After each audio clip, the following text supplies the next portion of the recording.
হুম,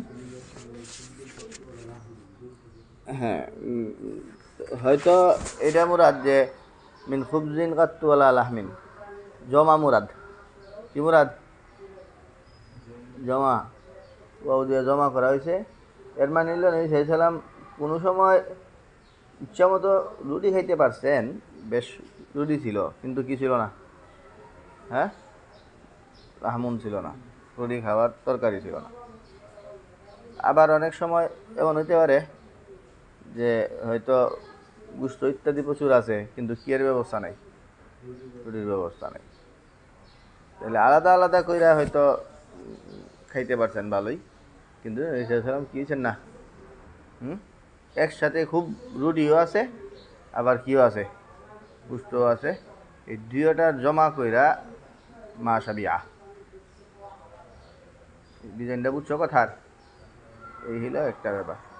আর আরেকটা হইলো, তোমরা শুরুতেই তোমাদের মাথায় যেটা আইসি সেইটা ওই যে কোনো সময় পর্যাপ্ত পরিমাণ রুটিও ছিল না, কিও ছিল না, বুঝতেও ছিল না এটা।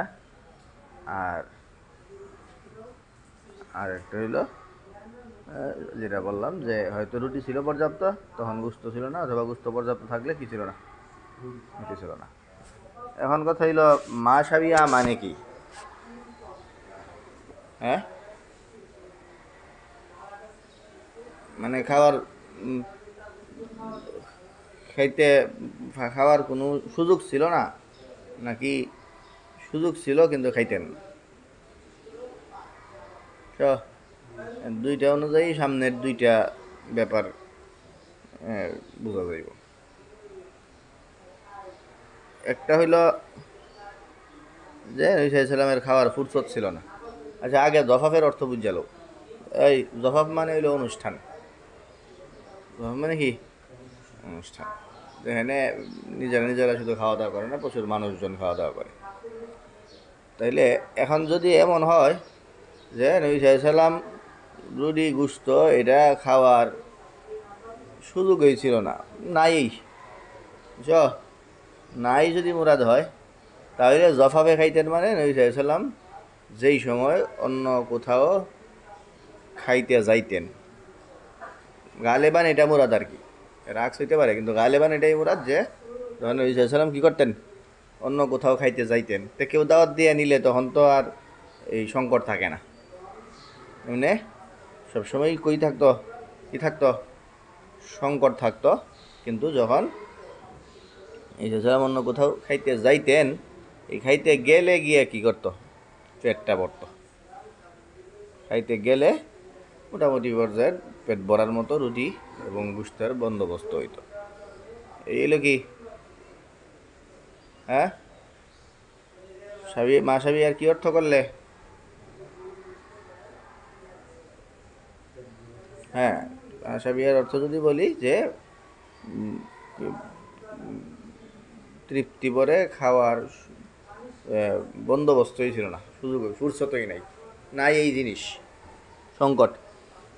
তাইলে ইল্লাত জফাফ, এর মানে কোন সময় সংকট থাকতো না? অনুষ্ঠানে যখন খাইতেন তখন।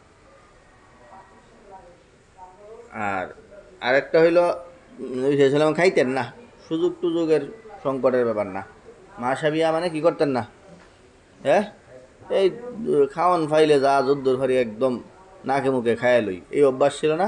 নবী সাল্লাল্লাহু আলাইহি ওয়াসাল্লাম সবসময় খাবারের চাহিদা একটু রেখে দিতেন, সবসময় সার্বক্ষণিক এই খাইলে খাইতে বইলে একদম উদর পিটি কইরা পেট টেট বইরা খাইতেন, এরকম না। তাইলে এটা হইলো কি, সুযোগ অভাব, সুযোগের অভাব না, বরং কি এটা ইসলামের আদত যে কি করতেন না, খাবারের মধ্যে একটু চাহিদা রেখে দিতেন, বুঝছ। এর মধ্যে যেটা জিনিস ঘটলো সেটা হইলো ইল্লাত দহবের অর্থ তখন হইল যখন উনি অনুষ্ঠানে যাইতেন না, যখন উনার সাথে মানুষজন আইসা জমা হইতো খাওয়ার জন্য, কিন্তু উনার সাথে মানুষজন যখন আইসা বসতো, ওই সময় আবার বেশি খাইতেন কি লিয়া, তখন মানে হইলো ওই সময় যদি বেশি না খাও, তুমি যদি এই সময়, তুমি যেখানে লিডার, যেখানে তোমার কেন্দ্র করে মানুষজন জমা হয়েছে খাওয়ার লাগা, তুমি যদি খাওয়া লেগে ঝামেলা করো, তো অন্য মানুষের খাইতে কষ্ট হইব, ইতস্ততা বোধ করবো, বুঝছ? যে অন্য মানুষ যেন ইতস্ততা বোধ না করে, অন্যরা যেন পরিতৃপ্ত হয়ে খাইতে পারে, এই জন্য নবী সাল্লাল্লাহু আলাইহি ওয়াসাল্লাম কী করতেন? পরিতৃপ্ত হয়ে খাইতেন। তো, এ, তুমি তুমি আমার খাইতে আনছো, এখন তুমি যদি উঠতে যাও মাঝখান দিয়ে, আমার একা একা খাইতে কষ্ট হইতো না? তো এই আমার মন চাইতো না, আমার মনে হইব যে এখন আমি একা কেমনে খাই। তাইলে এই হইল ওই সময় ইল্লাত দফাফ। দফাফ মানে হইল লোকজনরে নিয়ে খাওয়া। তো লোকজনরে নিয়ে খাওয়া মানে ওনার কাছে লোকজন আইলে নিয়ে খাওয়া, নাকি উনি গিয়া লোকজনের কাছে খাওয়া? দুইটার অর্থ আমরা দুই হিসাবে বললাম, মা সাবি আর দুইটা অর্থ কইরা। বুঝা গেছে কথা? চলো, ইল্লা আলা জফাফিন। এখন জফাফ মানে কি, এটা এক আরবিরে জিজ্ঞেস করা হয়েছে। হ্যাঁ, কালা মালিকুন, মালিক জিজ্ঞেস করছেন এই রাবি। চলো, এখানে হানাবির আর মাযহাবরে তাইদ করতেছে। ওই কি কয় রে, দাবাগতের দ্বারা কি মৃত জন্তুর প্রাণী চামড়া পাক হয় কি হয় না? এটা এটা বলছো না, দাবাগতের মাসলা। সেই দাবাগতের দ্বারা চামড়া পাক হইব নাকি হইতো না, এই বক্তব্যটার দিকে ইঙ্গিত করতেছেন আর কি। যে দাবাগত করে লাইলে এইবার এইটা কি হোক, জবাই করা হয়ে হোক এটা, বা জবাই করা না হোক, যেটাই হোক, দাবাগত করলেই চলবো।